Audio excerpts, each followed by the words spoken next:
Welcome to Ancient Mysteries. I'm your host, Ben Carter. And in today's episode, we're uncovering one of the most perplexing cartographic enigmas of all time, a 16th century map that may depict the coastline of Antarctica long before its official discovery, and perhaps even without ice. How could this be possible? What secrets does the Piri Reis Map hold about ancient seafaring knowledge, lost civilizations, and forbidden geography? Stay with us as we peel back the layers of this enduring mystery. The story of the Piri Reis Map begins not in Antarctica, but in the heart of the Ottoman Empire during the early 16th century. The map is named after its creator, Piri Reis, a respected admiral and cartographer who served under Sultan Suleiman the Magnificent. Piri Reis was not simply a naval commander, he was also a meticulous compiler of geographic knowledge, drawing from a vast array of sources including ancient charts, sailors' accounts, and perhaps most mysteriously, maps that no longer exist. In the year 1513, he completed a partial world map on a piece of gazelle skin parchment, focusing primarily on the western coast of Africa, the eastern coast of South America, and a portion of the northern Antarctic coast. This map was discovered in the year 1929, hidden among neglected shelves in the Topkapi Palace in Istanbul. What caught the attention of scholars and researchers was not only the map's age or detailed illustrations, but one baffling element in particular: what appeared to be the accurately drawn coastline of Queen Maud Land, a region of Antarctica that is today buried under a thick sheet of ice. According to accepted history, Antarctica was not even officially discovered until the year 1820. Yet here it was, centuries earlier, laid out with a level of detail that suggested knowledge of the landmass when it was free of ice. The idea that the map could show an ice-free Antarctica has sparked enormous debate. Geological surveys using seismic data have revealed the rock structure beneath the ice, which does bear an uncanny resemblance to the landform depicted on the Piri Reis map. The question then arises: how could a 16th century admiral have drawn such a map with such precision? And more importantly, from what source did he obtain this information? In his own writings, Piri Reis stated clearly that his map was not wholly original.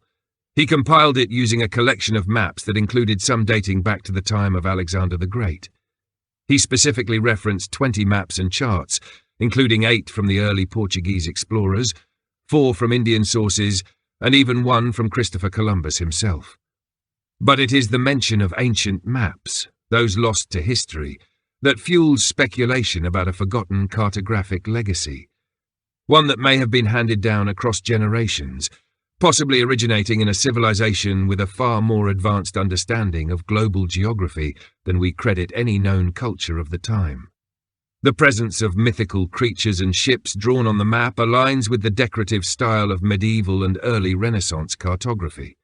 But those embellishments pale in comparison to the geographic anomalies that suggest someone somewhere knew far more about the world's coastlines, perhaps even thousands of years ago, than should have been possible.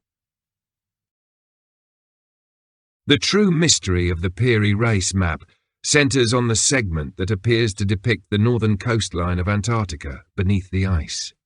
This region, known today as Queen Maud Land, was not officially explored until the mid-20th century, when seismic mapping during international scientific expeditions revealed the subglacial topography of the continent. What startled researchers examining the Piri Reis map was the apparent match between its coastal outlines and those revealed by modern seismic data, especially when accounting for an ice-free Antarctica. This alignment led some to suggest that whoever created the original source maps must have had knowledge of the continent before it became encased in ice, which mainstream science estimates occurred more than 6,000 years ago. Such a claim challenges both geological timelines and historical records. According to conventional understanding, humanity had not yet developed the navigational tools necessary to sail to the Antarctic region in such remote antiquity. There were no sextants, no chronometers, and certainly no satellites.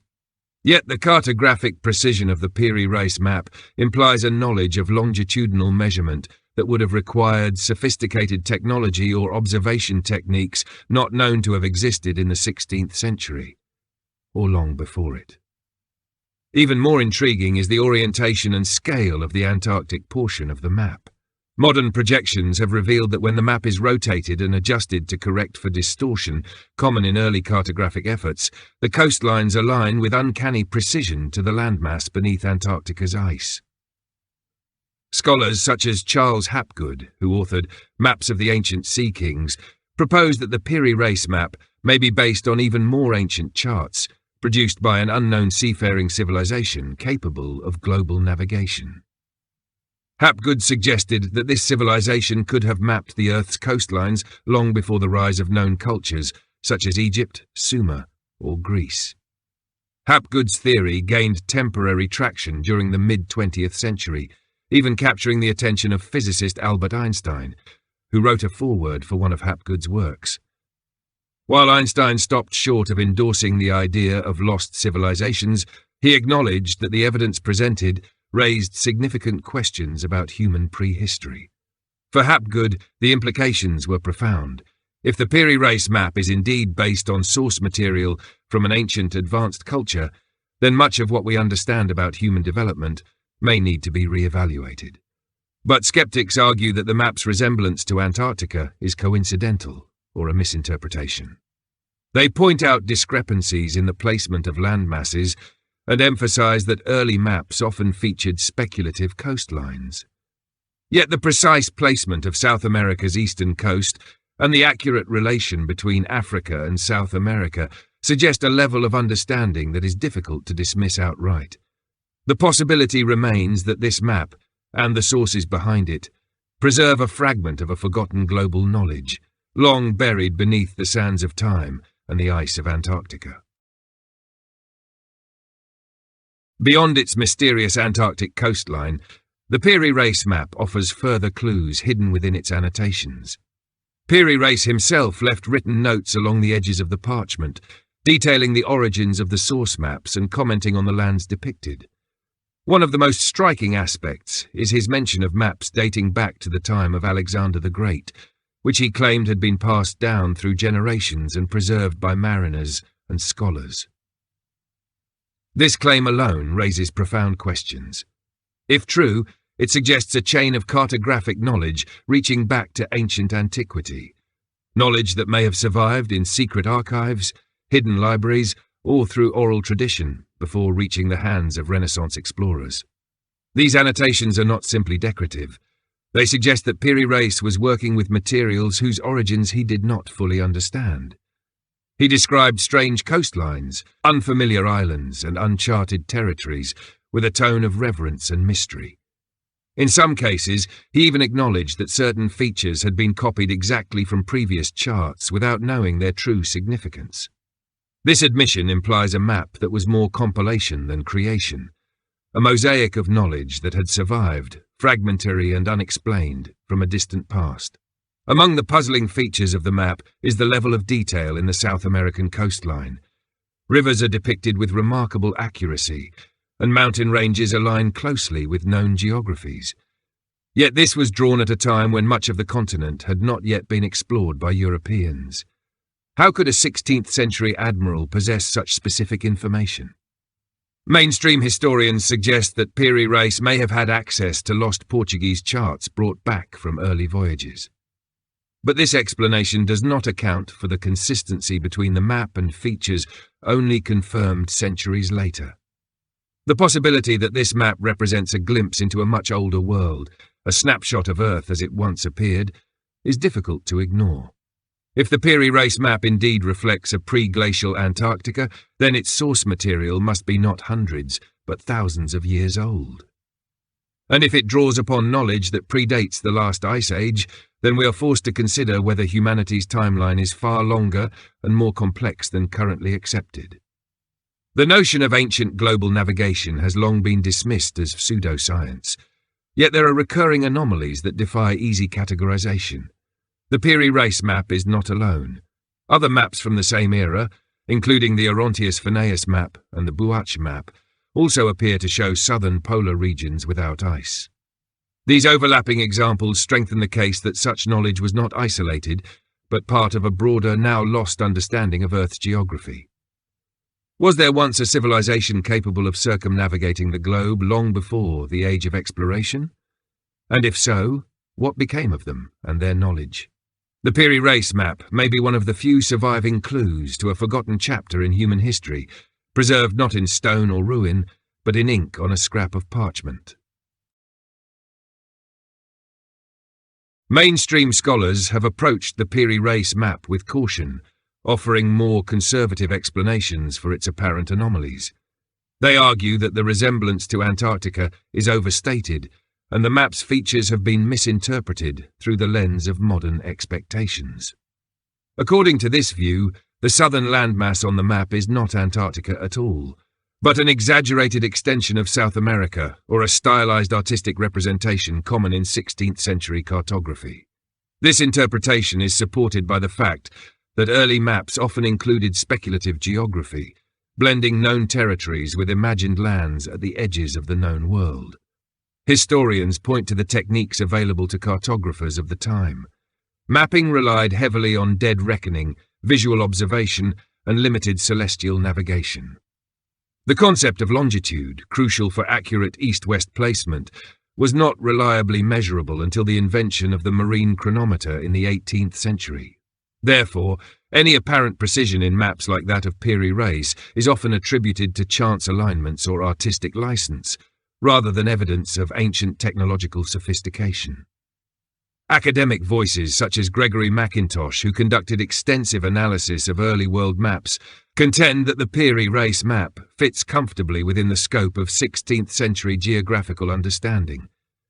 He notes that distortions and inaccuracies in the map are consistent with the limitations of the time, particularly when copying from multiple source maps. According to Mackintosh, the southern continent depicted may have been inspired by medieval beliefs in a vast southern landmass, terra australis incognita, a hypothetical continent thought necessary to balance the landmasses of the northern hemisphere. Furthermore, critics argue that if the map truly depicted an ice-free Antarctica, the details should extend further inland. Instead, the map offers only coastal outlines without indication of interior features, mountain ranges, or ice shelves. This, they say, is more consistent with a rough guess or misinterpretation than with an accurate survey of the continent. These mainstream theories do provide rational counterpoints to the more exotic claims. They emphasize caution and skepticism, reminding us of the limitations in interpreting ancient documents through modern frameworks. Yet, these explanations often fail to address the full scope of the map's anomalies. They struggle to explain the consistent geographical accuracy in regions that had supposedly not yet been charted. And they overlook the deeper question: how could so many independent maps from the Renaissance era contain similarly unexplainable features if all of them were simply products of conjecture? While scholarly voices urge a more grounded interpretation, the allure of the unknown persists. The map remains a riddle that, even under careful academic scrutiny, refuses to be fully dismissed. It exists in the liminal space between accepted history and the forgotten knowledge of the ancient world, inviting debate, speculation, and re-examination of what we truly know about humanity's past. Even among academic circles, the Piri Reis Map invites unresolved questions that cannot be easily explained away by conventional reasoning. One of the most persistent dilemmas is the map's inclusion of features that were only verified centuries later through satellite and seismic imaging.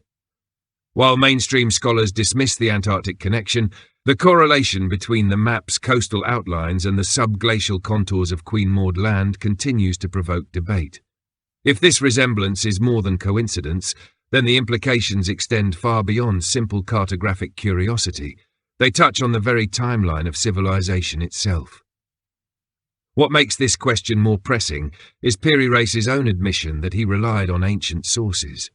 If these sources predated his map by many centuries, as he claimed, then we must ask, who originally created these reference charts? And how did they acquire such a refined understanding of coastlines that would remain hidden to the rest of the world for hundreds, possibly thousands of years?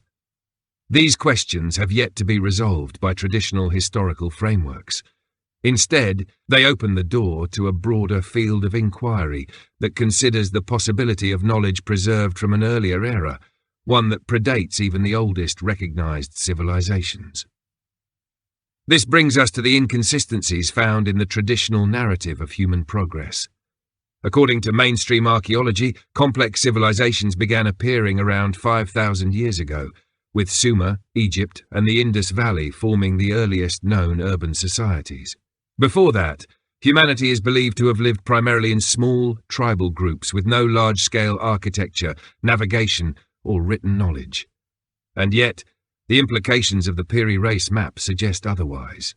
If this map is even partially based on pre-glacial or prehistoric knowledge, it hints at the presence of a forgotten people who possessed global navigation skills and sophisticated geographic understanding long before the dawn of modern civilization. Adding to the mystery is the complete absence of written records detailing such ancient cartographic efforts. No known texts describe global mapping projects prior to the classical period. Yet Piri Reis and other Renaissance cartographers speak of source maps of uncertain origin, passed down through time and stored in private collections, monasteries, or hidden archives. Could it be that these maps survived the destruction of earlier civilizations? The burning of libraries, the fall of empires, or even global cataclysms might have erased nearly all trace, leaving behind only fragments like the Piri Reis chart to hint at what was once known. These lingering contradictions fuel the sense that we are missing an essential piece of the human story. If the Piri Reis Map is a remnant of that missing chapter, then it becomes not just a historical artifact, but a gateway to questions that defy easy answers. Why do similar unexplained maps exist across multiple cultures?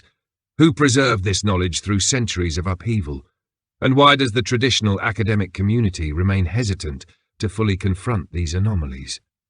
These unresolved tensions point to a deeper mystery, one that lies hidden not only beneath the ice, but beneath the surface of our accepted history. Outside the bounds of mainstream academia, a wide range of alternative researchers have proposed bold and speculative interpretations of the Piri Reis Map.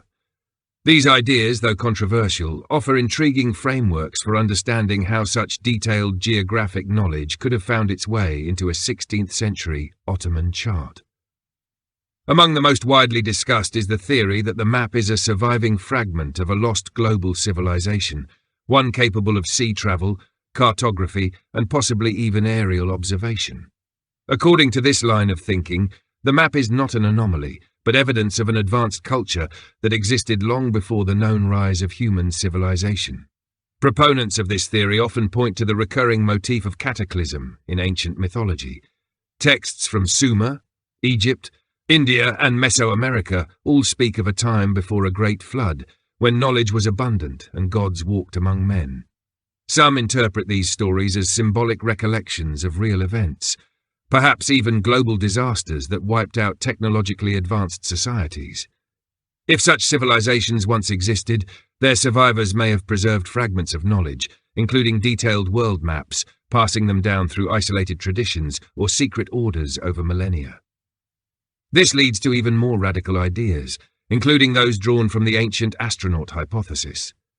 Some theorists believe the original source maps could have come not from human civilizations, but from visitors with far superior technology, beings later remembered as gods, angels, or sky people. According to this view, the Piri Reis Map is not just a historical curiosity, but a leftover artifact from an age of contact between humanity and advanced non-human intelligences. Such ideas find support in the precision of ancient engineering, unexplained megaliths, and mythologies that describe beings descending from the heavens with knowledge of the stars and the earth. There are also theories involving ancient lost continents, Atlantis, Mu, and Lemuria, said to have housed highly advanced cultures that disappeared under the sea or were buried beneath cataclysms.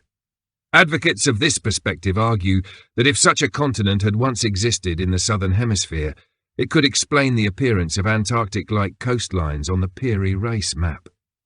In this framework, the map might be a preserved snapshot of the world before a major shift in Earth's axis, climate, or geography. an idea echoed in esoteric traditions and alternative geologic models. While these speculative interpretations challenge conventional thinking, they share a central premise, that history as we know it may be incomplete, its foundations resting on fragments of a much deeper past. The Piri Reis Map, with its mysterious accuracy and unknown origins, becomes a symbol of this forgotten knowledge. Whether viewed as a remnant of a lost human civilization, a trace of ancient contact, or a surviving relic from a global catastrophe, it forces us to confront the possibility that our story is far older and far stranger than we have been taught. Beyond the physical implications of what the Piri Reis Map may show lies a deeper symbolic layer of meaning. For many, the map represents more than a geographical anomaly. It symbolizes a rupture in the accepted historical narrative. It challenges the linear model of progress, where knowledge is believed to evolve in a steady upward arc from primitive beginnings to modern complexity. Instead, it suggests the existence of forgotten peaks of understanding, followed by collapse, amnesia, and the slow rediscovery of what was once known. This symbolism resonates with ancient traditions found across cultures. In Hindu cosmology, human history is divided into cyclical ages or yugas, each with its own rise and fall of knowledge and virtue. In Greek philosophy, Plato described a world that had undergone many destructions, where civilization had risen and fallen countless times. Even in Christian and Islamic texts, there are references to antediluvian epochs, eras before the flood when beings of great stature and knowledge walked the earth. The Piri Reis Map, in this context, may be more than a relic. It may be a whisper from one of those forgotten ages, resurfacing just long enough to remind us of what was lost. Culturally, maps have always been tools of power, exploration, and imagination. They reflect not only what we know about the world, but how we think about it. A map that portrays Antarctica ice-free centuries before its discovery disrupts the mental model of historical progression. It suggests that knowledge can be lost, misfiled, or hidden, and that some truths may exist outside the reach of mainstream interpretation. This kind of map forces us to re-evaluate the assumptions on which modern understanding is built. There is also a psychological impact to confronting such an enigma. For those who come across the Piri Reis Map for the first time, it often acts as a gateway, a crack in the surface of accepted history that leads to deeper questioning. If a 16th-century Ottoman admiral could access maps with information unknown to modern science until recent decades, what else might be hidden in plain sight? What other artifacts, texts, or oral traditions might carry echoes of a world far older and more complex than we have been told? The map also challenges the boundaries between myth and fact. Stories of lost continents, ancient navigators, and forgotten global powers have long been relegated to the realm of legend. But when those legends find partial corroboration in real-world objects, like a map that seems to defy time itself, the line between myth and memory begins to blur. The symbolic power of the Piri Reis Map lies in its ability to provoke that discomfort, to unsettle the certainty of history, and to awaken the imagination to a wider, stranger version of the past. In doing so, it serves not just as a historical artifact, but as an invitation to rediscover the forgotten stories of human origin. As we draw together the many threads surrounding the Piri Reis Map, certain themes begin to emerge with clarity. At the heart of the mystery lies a convergence of precision, anomaly, and ambiguity. The coastline attributed to Queen Maud Land beneath the Antarctic ice is not an isolated curiosity, but part of a broader pattern of detailed cartographic features that defy the capabilities of known 16th-century navigation. From the accurate outline of South America to the suggestion of polar geography unknown at the time, the map consistently exceeds the expected boundaries of the era in which it was drawn. The annotations left by Piri Reis himself reinforce the idea that the map was not a product of his own exploration, but a compilation of older sources he admits were obscure and fragmented. These were maps he claimed had been passed down, some of them possibly created in antiquity or even in mythical times. The idea that information of such precision could survive through centuries of war, conquest, and cultural collapse raises profound questions about who preserved this knowledge and why. Across the globe, other maps from the same period echo similar anomalies. The Orontius Phineas map, created in the year 1531, depicts Antarctica with rivers and mountains, as if viewed without its present ice sheet. The Buach map of the 18th century does the same, suggesting an even earlier knowledge of subglacial geography. When examined collectively, these maps suggest a shared source of information that may have circulated quietly through scholarly or esoteric circles, hidden from the public and dismissed by official history. These fragments of forbidden geography, when placed alongside the mythologies of lost civilizations and ancient catastrophes, begin to form a mosaic that hints at a world more advanced and more tragic than we dare imagine. Whether the knowledge originated from a long-lost human culture, remnants of pre-Ice Age seafarers, or contact with entities beyond our comprehension, the result is the same. The history we think we know may be only a partial record, written after the smoke of earlier ages had cleared. At the same time, the resistance from mainstream academia is also telling. For centuries, artifacts and texts that do not conform to the accepted model of history have been ignored, ridiculed, or outright suppressed. The Piri Reis Map, despite its clear implications, is rarely addressed in academic circles today. This silence, whether born of caution or control, only adds to the mystique. It raises the possibility that history, as it is taught and understood, is not merely a record of facts, but a narrative shaped by what is chosen to be remembered and what is allowed to be forgotten. In this sense, the Piri Reis Map is more than an ancient artifact. It is a mirror held up to our understanding of time, knowledge, and human legacy. It does not offer answers, but it demands questions. And in a world increasingly shaped by rediscovered truths and unearthed secrets, that demand becomes impossible to ignore. The Piri Reis Map remains one of the most compelling riddles in the realm of ancient mysteries, not only because of what it appears to show, but because of what it challenges us to reconsider. It stands as a delicate artifact stitched together from layers of time, whispers from vanished libraries, and fragments of knowledge whose origins have long been obscured. The map confronts the boundaries between history and myth, science and speculation, and forces a re-evaluation of humanity's relationship with the past. Its coastline depictions push against the limits of 16th-century technology. Its annotations hint at the survival of ancient charts whose creators may have walked the earth in an age we no longer remember.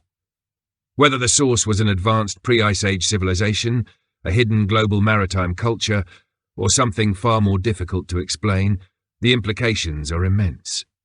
If the Piri Reis Map is a window into a forgotten epoch of Earth's history, then it is one of the few pieces of evidence we have that the story of human civilization is not linear, but layered, interrupted by cataclysm, rebuilt from memory, and perhaps still echoing with truths buried beneath the weight of time. Even more important than the map's accuracy or provenance is its symbolic power. It dares to ask if the great libraries of Alexandria, Nineveh, or Carthage might have held charts just like it, maps erased by war, fire, or silence. It reminds us that knowledge can be lost as easily as it is gained, and that sometimes the greatest discoveries come not from new inventions, but from old things re-examined with new eyes. In a time where satellites orbit the Earth and digital maps guide us down to the inch, the Piri Reis Map remains a relic of an older world, one drawn not with coordinates and computers, but with memory, mystery, and perhaps something more. It endures because it invites wonder. It provokes those willing to question the narrative, and it whispers a possibility that somewhere in the distant past, humanity knew far more than we now remember. Thanks for listening. This has been Ancient Mysteries. If you enjoyed today's episode, be sure to follow us wherever you get your podcasts. And if you want to unlock full video versions of all our podcasts, plus exclusive documentaries, bonus content, and more, subscribe to the Forbidden Knowledge Network on Patreon. Just $5 a month gets you everything. Patreon.com/Forbidden Knowledge Network. Subscribe now.